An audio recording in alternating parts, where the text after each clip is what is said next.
श्री शांबे शिवाय नमः। श्री गणेशाय नमः। मित्रों, आज हम विधेश्वर संहिता के 10वें अध्याय के महात्म को जानेंगे और समझेंगे। सृष्टि, स्थिति आदि 5 कृत्यों का प्रतिपादन, प्रणव एवं पंचाक्षर मंत्र की महत्ता, ब्रह्मा विष्णु द्वारा भगवान शिव की स्तुति तथा उनका अंतर्ध्यान होना। ब्रह्मा और विष्णु बोले, हे प्रभु, हम दोनों को सृष्टि आदि 5 कृत्यों का लक्षण बताइए। शिव जी बोले, मेरे कृत्यों को समझना अत्यंत गहन है, तथापि मैं कृपा पूर्वक तुम दोनों को उनके विषय में बता रहा हूँ।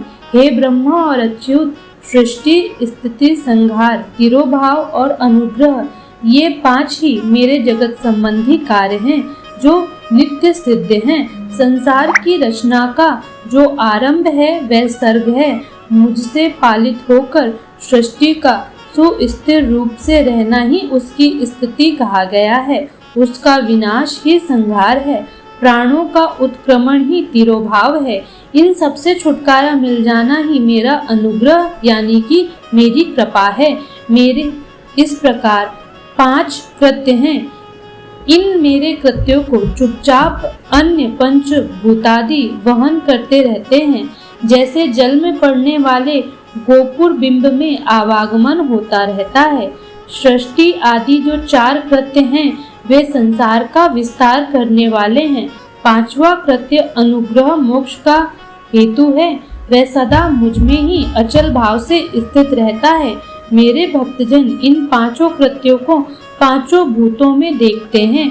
सृष्टि भूतल में, स्थिति में जल में, संहार अग्नि में, तिरोभाव वायु में और अनुग्रह आकाश में स्थित है। पृथ्वी से सबकी सृष्टि होती है, जल से सबकी वृद्धि होती है, आग सबको जला देती है, वायु सबको एक स्थान से दूसरे स्थान को ले जाती है और आकाश सबको अनुग्रहित करता है। यह विद्वान पुरुषों को जानना चाहिए। इन 5 कृत्यों का भार वहन करने के लिए ही मेरे 5 मुख हैं। 4 दिशाओं में 4 मुख हैं और इनके बीच में 5वां मुख है। हे पुत्रों, तुम दोनों ने तपस्या करके प्रसन्न हुए मुझ परमेश्वर से भाग्यवश सृष्टि और स्थिति नामक 2 कृत्य प्राप्त किए हैं। ये दोनों तुम्हें बहुत प्रिय हैं। इसी प्रकार मेरे विभूति स्वरूप रुद्र और महेश्वर ने 2 अन्य उत्तम कृत्य संहार और तिरोभाव मुझसे प्राप्त किए हैं, परंतु अनुग्रह नामक कृत्य कोई नहीं पा सकता। उन सभी पहले के कर्मों को तुम दोनों ने समयानुसार भुला दिया।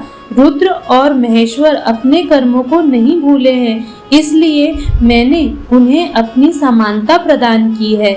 वे रूप, वेश, कृत्य, वाहन, आसन और आयुध आदि में मेरे समान ही हैं। हे पुत्रों, मेरे ध्यान से शून्य होने के कारण तुम दोनों में मूर्छा आ गई है। मेरा ज्ञान रहने पर महेश के समान अभिमान और स्वरूप नहीं रहता, इसलिए मेरे ज्ञान की सिद्धि के लिए मेरे ओंकार नामक मंत्र का तुम दोनों जप करो और अभिमान को दूर करने वाला है। पूर्व काल में मैंने अपने स्वरूप भूत मंत्र का उपदेश किया है, जो ओंकार के रूप में प्रसिद्ध है। वह महामंगलकारी मंत्र है। सबसे पहले मेरे मुख के ओंकार ओम प्रकट हुआ, जो मेरे स्वरूप का बोध कराने वाला है।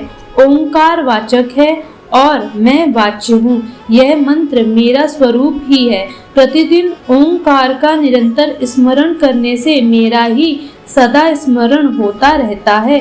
पहले मेरे उत्तरवर्ती मुख से आकार, पश्चिम मुख से उकार, दक्षिण मुख से माकार, पूर्ववर्ती मुख से बिंदु तथा मध्यवर्ती मुख से नाद उत्पन्न हुआ।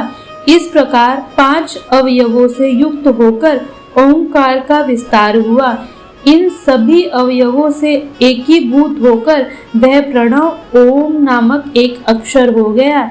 यह नाम रूपात्मक सारा जगत तथा वेद वर्णित स्त्री पुरुष वर्ग रूप दोनों कुल इस प्रणव मंत्र से व्याप्त हैं। यह मंत्र शिव और शक्ति दोनों का बोधक है।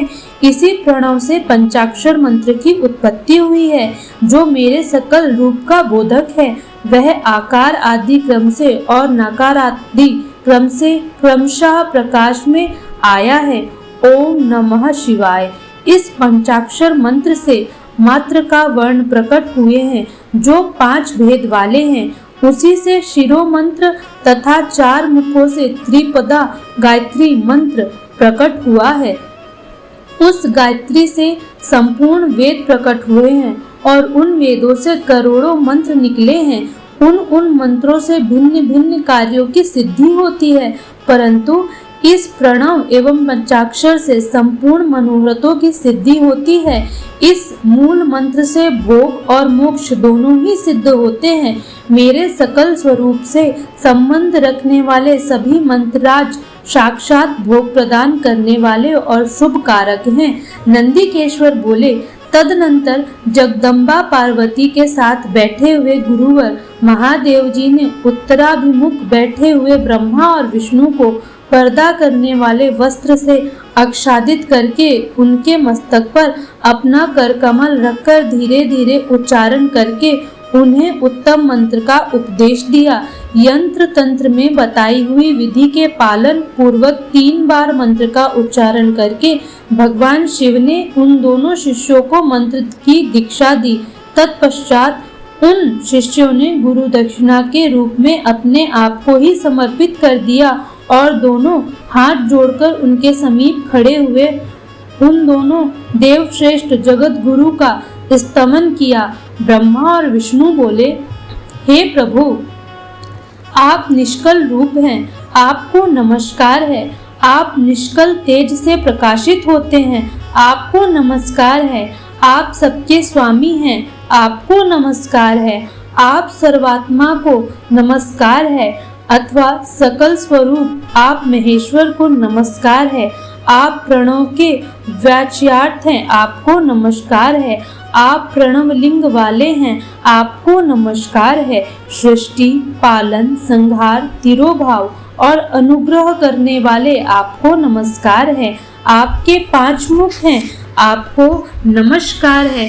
पंच ब्रह्म स्वरूप 5 कृत्य वाले आपको नमस्कार है। आप सबके आत्मा हैं, ब्रह्म हैं। आपके गुण और आपकी शक्तियां अनंत हैं, आपको नमस्कार है। आपके शकल और निष्कल 2 रूप हैं। आप सद्गुरु एवं शंभु हैं, आपको नमस्कार है। इन पदों द्वारा अपने गुरु महेश्वर की स्तुति करके ब्रह्मा और विष्णु ने उनके चरणों में प्रणाम किया।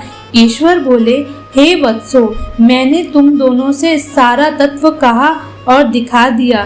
तुम दोनों देवी के द्वारा उपदिष्ट प्रणव, जो मेरा ही स्वरूप है, का निरंतर जप करो। इसके जप से ज्ञान, स्थिर भाग्य, सब कुछ सदा के लिए प्राप्त हो जाता है। आद्रा नक्षत्र से युक्त चतुर्दशी को प्रणव का जप किया जाए तो वह अभय फल देने वाला होता है। सूर्य की संक्रांति से युक्त महा आद्रा नक्षत्र में एक बार किया हुआ प्रणव कोटि गुने जप का फल देता है। मृगशिरा नक्षत्र का अंतिम भाग तथा पुनर्वसु का आदि भाग पूजा, होम और तर्पण आदि के लिए सदा आद्रा के समान ही होता है। यह जानना चाहिए, मेरा या मेरे लिंग का दर्शन प्रभात काल में ही प्राप्त तथा संगम मध्याह्न के पूर्व काल में करना चाहिए। मेरे दर्शन पूजन के लिए चतुर्दशी तिथि निशि व्यापनी अथवा प्रदोष व्यापनी लेनी चाहिए, क्योंकि परवर्तिनी यानी अमावस्या तिथि से संयुक्त चतुर्दशी की प्रशंसा की जाती है। पूजा करने वालों के लिए मेरी मूर्ति तथा लिंग दोनों समान हैं, फिर भी मूर्ति की अपेक्षा लिंग का स्थान श्रेष्ठ है। इसलिए मुमुक्षु पुरुषों को चाहिए कि वे वेर मूर्ति से भी श्रेष्ठ समझकर लिंग का ही पूजन करें। लिंग का ओंकार मंत्र से और वेर का पंचाक्षर मंत्र से पूजन करना चाहिए। शिवलिंग की स्वयं ही स्थापना करके अथवा दूसरों से भी स्थापना करवाकर उत्तम द्रव्य में उपचारों से पूजा करनी चाहिए, इससे मेरा पथ सुलभ हो जाता है। इस प्रकार उन दोनों शिष्यों को उपदेश देकर भगवान शिव वहीं अंतर्ध्यान हो गए और हमारा ये 10वां अध्याय यहीं पर समाप्त होता है। हम आपसे अगले वीडियो में मिलेंगे, तब तक के लिए हर हर महादेव।